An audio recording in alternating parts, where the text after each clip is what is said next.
हाय, क्या आप भी क्वालिटी डॉक्यूमेंट सीखना चाहते हैं?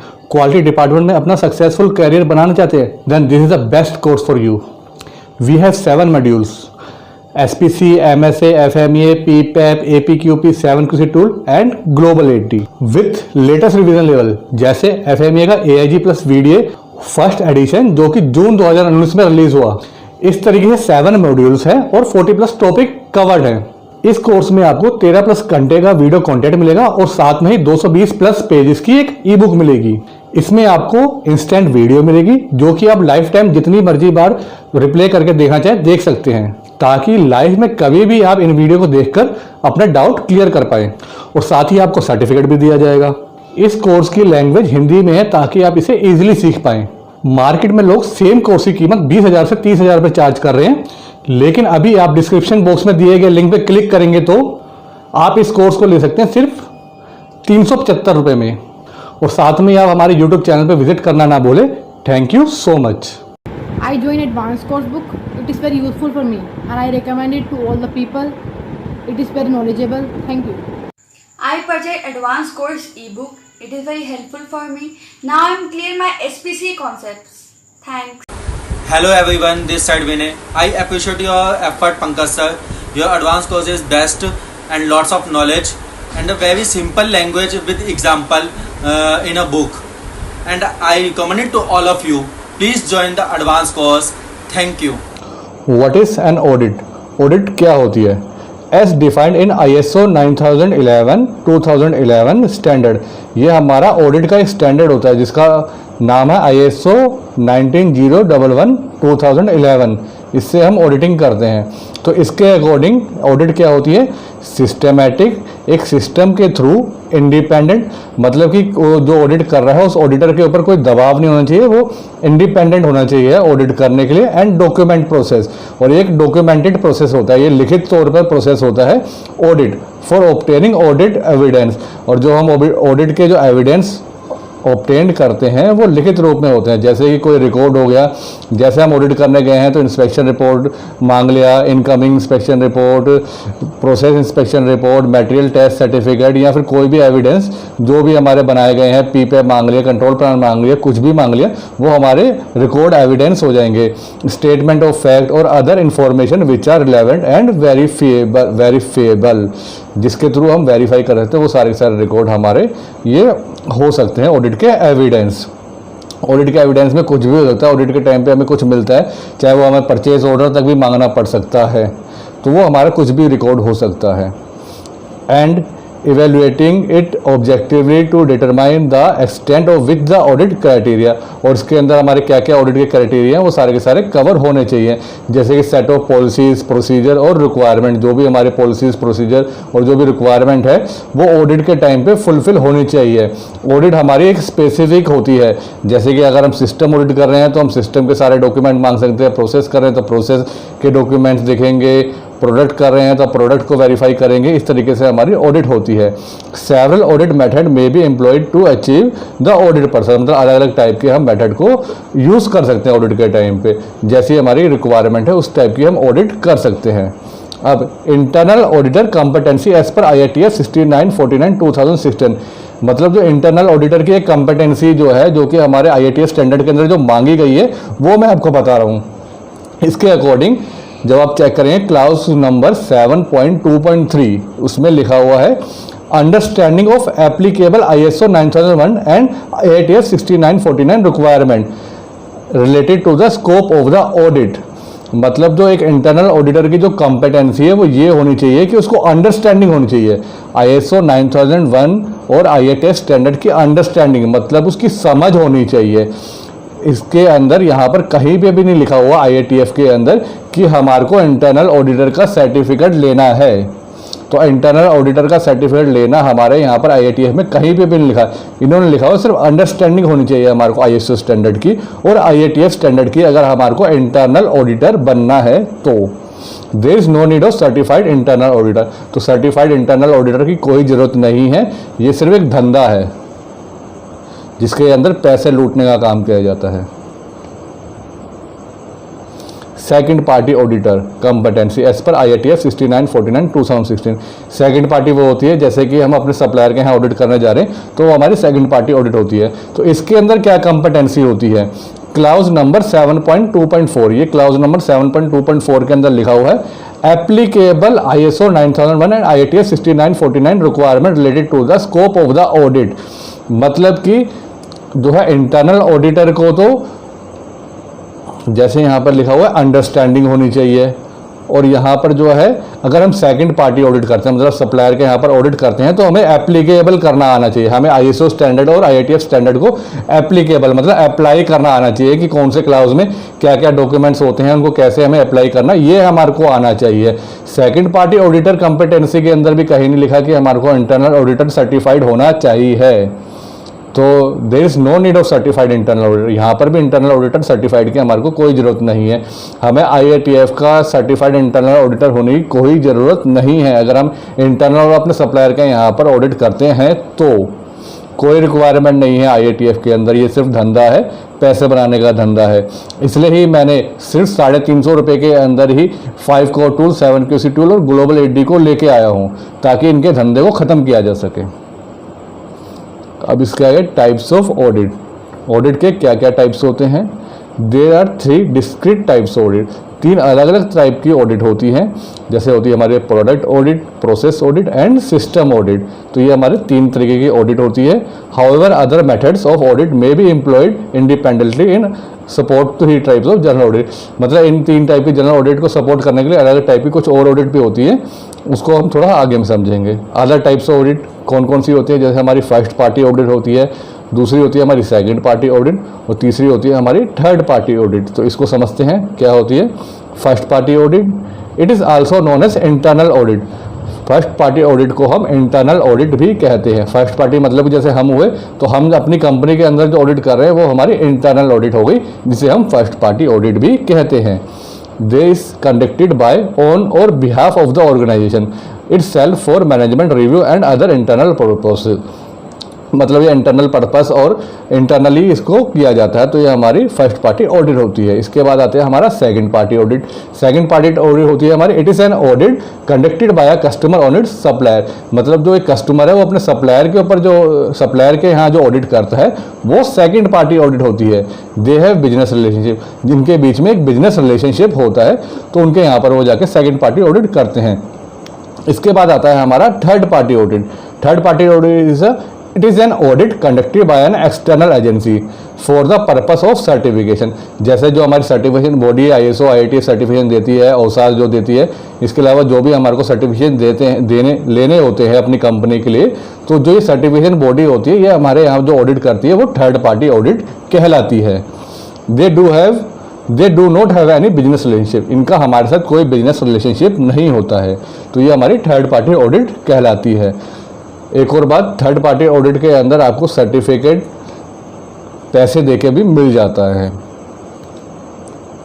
अब इसके अंदर हम क्या क्या कवर करेंगे, we will cover process audit, product audit, system audit, dock audit, layout audit and layered audit. तो ये हम 6 टाइप की ऑडिट इस वीडियो के अंदर कवर करेंगे। तो चलिए, प्रोसेस ऑडिट। प्रोसेस ऑडिट हमारी क्या होती है, uh verification that process are working within establish limit. मतलब एक वेरिफिकेशन होता है, इसके थ्रू हम वेरीफाई करते हैं कि हमारा जो प्रोसेस है, जो प्रोसेस की जो लिमिट डिफाइंड करी गई है उसी के अकॉर्डिंग चल रहा है कि उसके आउट ऑफ प्रोसेस स्पेसिफिकेशन चल रहा है, तो इसको वेरीफाई किया जाता है। It evaluates an operation or method against predetermined instruction or standard to measure conformance of this standard and the effectiveness of the instruction. मतलब जो जो हमने स्टैंडर्ड बनाए हुए हैं अपनी कंपनी के अंदर, SOP बनाए हैं, उसके अकॉर्डिंग हमारा प्रोसेस चल रहा है कि नहीं चल रहा है, इसको हम कंफर्म करते हैं प्रोसेस ऑडिट के थ्रू। सच एन ऑडिट में, इस ऑडिट के अंदर हम check conformance of defines requirement such as time, accuracy, temperature, pressure.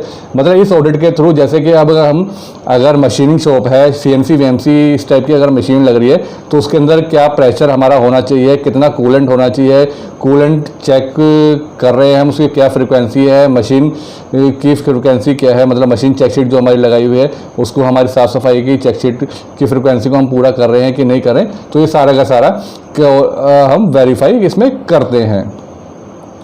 इसके अलावा भी वर्क इंस्ट्रक्शन के थ्रू हमारा काम हो रहा है कि नहीं हो रहा है, और जो भी हमने इंस्पेक्शन स्टैंडर्ड लगा रखा है वहाँ पर उसके अकॉर्डिंग मटेरियल बन रहा है कि नहीं बन रहा है, इस तरीके से हम सारा का सारा वेरीफाई करते हैं हम प्रोसेस ऑडिट के अंदर। Examine the resource equipment material people, इसके अंदर क्या इक्विपमेंट यूज़ करे जा रहे हैं, जो हमारे कंट्रोल प्लान के अंदर लिखे हैं वही इक्विपमेंट हो रहे हैं, वही मटेरियल यूज़ हो रहा है। मटेरियल का ग्रेड भी हम चेक करते हैं, एमटीसी मंगाई जाती है। इसके अंदर प्रोसेस ऑडिट के अंदर हम सारे के सारे डॉक्यूमेंट्स वेरीफाई करते हैं, और उन डॉक्यूमेंट्स में जो लिखा हुआ है उसके अकॉर्डिंग हमारा प्रोसेस चल रहा है कि नहीं चल रहा है, इस चीज़ को हम वेरीफाई करते हैं। पीपल्स का क्या स्किल लेवल है, किसी ऑपरेशन को करने के लिए लेवल 2 लेवल 3 किस स्किल लेवल का बंदा चाहिए, वो सब भी हम इसमें वेरीफाई करते हैं प्रोसेस ऑडिट के दौरान। Applied to transform the inputs into output, मतलब जो लोग हमारे इनपुट और आउटपुट को कन्वर्ट करते हैं इनपुट को आउटपुट में, उन सब को भी हम वेरीफाई करते हैं। एनवायरमेंटल मेथड, इन सबको भी वेरीफाई करते हैं। प्रोसीजर कंस्ट्रक्शन सब कुछ वेरीफाई इसमें किया जाता है, क्योंकि अगर हमारा प्रोसेस सही चल रहा है तो हमारा प्रोडक्ट जो है वो ऑटोमेटिकली ही सही आएगा। प्रोसेस में को अगर हमने बिल्कुल सुधार दिया तो प्रोडक्ट तो हमारा ऑटोमेटिकली सही आना है। तो इसमें हम सब कुछ वेरीफाई करते हैं कि प्रोसेस के अंदर जो हमने डॉक्यूमेंट्स में लिखा है इस टाइम पे इस लिमिट में हो रहा है कि नहीं हो रहा है।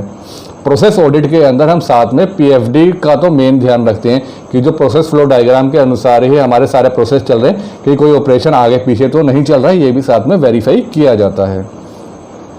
Check the adequacy and effectiveness of the process controls, establish procedure instruction flow chart and training and process specification, मतलब प्रोसेस के अंदर जो भी कुछ लिखा हुआ है प्रोडक्ट स्पेसिफिकेशन के अलावा वो सब कुछ हम इसके अंदर वेरीफाई करते हैं। प्रोडक्ट स्पेसिफिकेशन क्या हुई, जो हमारी ड्राइंग के अंदर ये वाला डायमेंशन, ये डायमेंशन, जो भी अलग अलग डायमेंशन है जो लिखी होती है वो सारी हमारी प्रोडक्ट की स्पेसिफिकेशन होती है। तो हम प्रोडक्ट की स्पेसिफिकेशन को चेक नहीं करते इसके अंदर, सिर्फ हम प्रोसेस की स्पेसिफिकेशन को चेक करते हैं।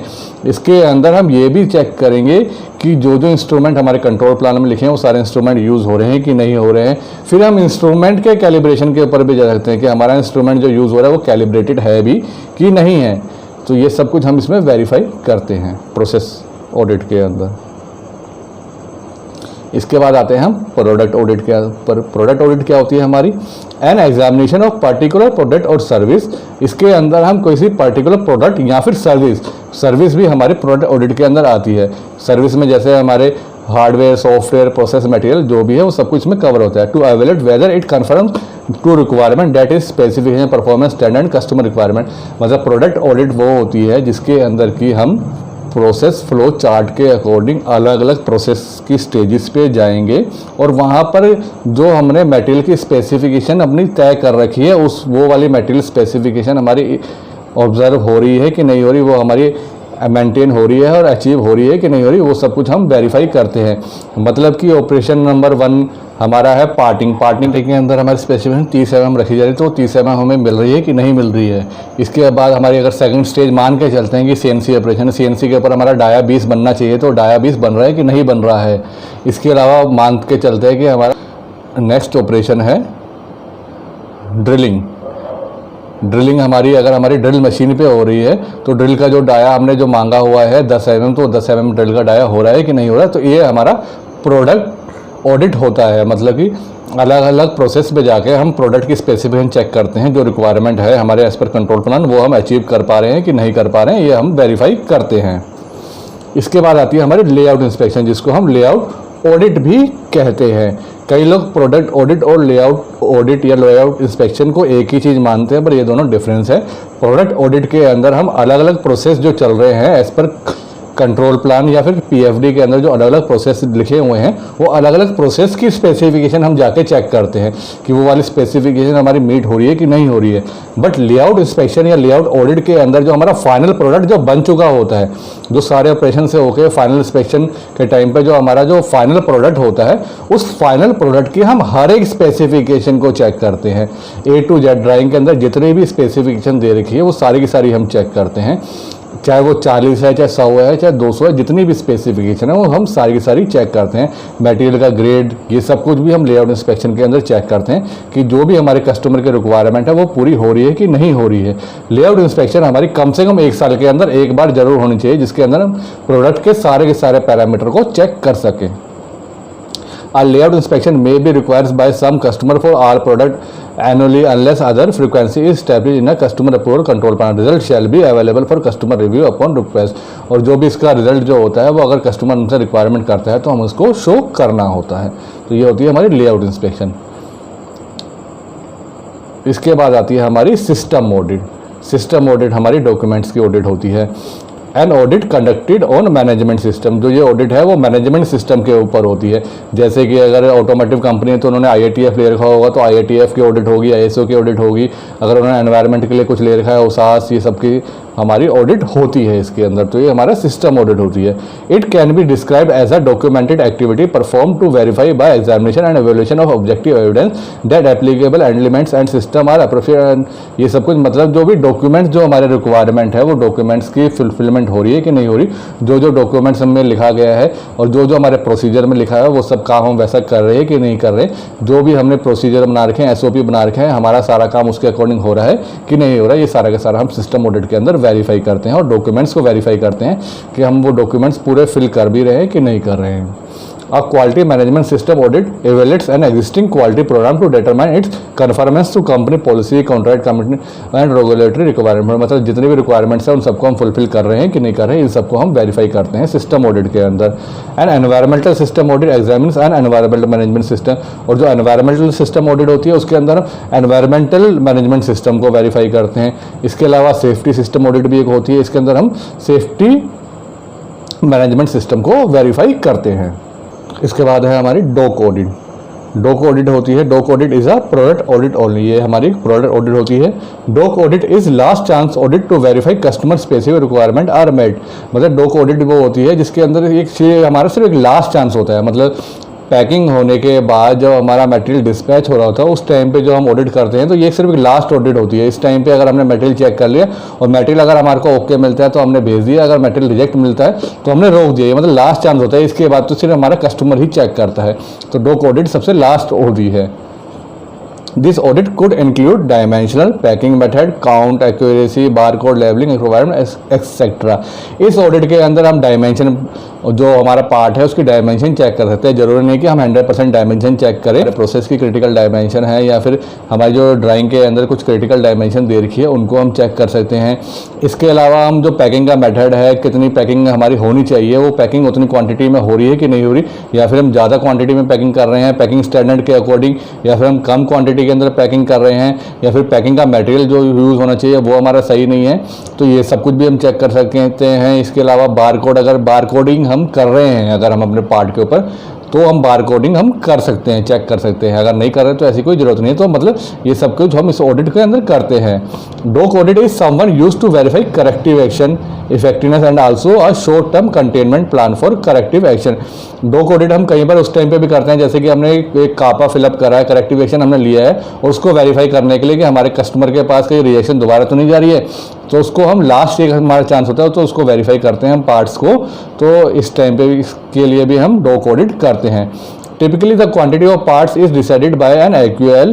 AQL जो है हमारा एक्सेप्टेंस क्वालिटी लेवल होता है, जो कि मैंने आपको सैम्पलिंग में बताया है। उसके अकॉर्डिंग हम इसकी परसेंटेज डिसाइड कर लेते हैं कि कितने परसेंट हम इस सैम्पलिंग करेंगे। मतलब डॉक ऑडिट के अंदर हम 100% पार्ट तो चेक करते नहीं है, हम सैम्पलिंग प्लान के अकॉर्डिंग हम कुछ सैंपल हम ले लेते हैं। और डॉक ऑडिट ये नहीं है, जरूरी नहीं कि हम हर लोड की डॉक ऑडिट करें, हम इसकी फ्रिक्वेंसी चेक कर सकते हैं कि हम 2 लोड के बाद तीसरा लोड चेक करेंगे, या एक लोड को जाने देंगे दूसरा लोड चेक करेंगे, या फिर महीने में एक बार हम डॉक ऑडिट करेंगे। तो ऐसी कोई एक फ्रिक्वेंसी हम डिसाइड कर सकते हैं।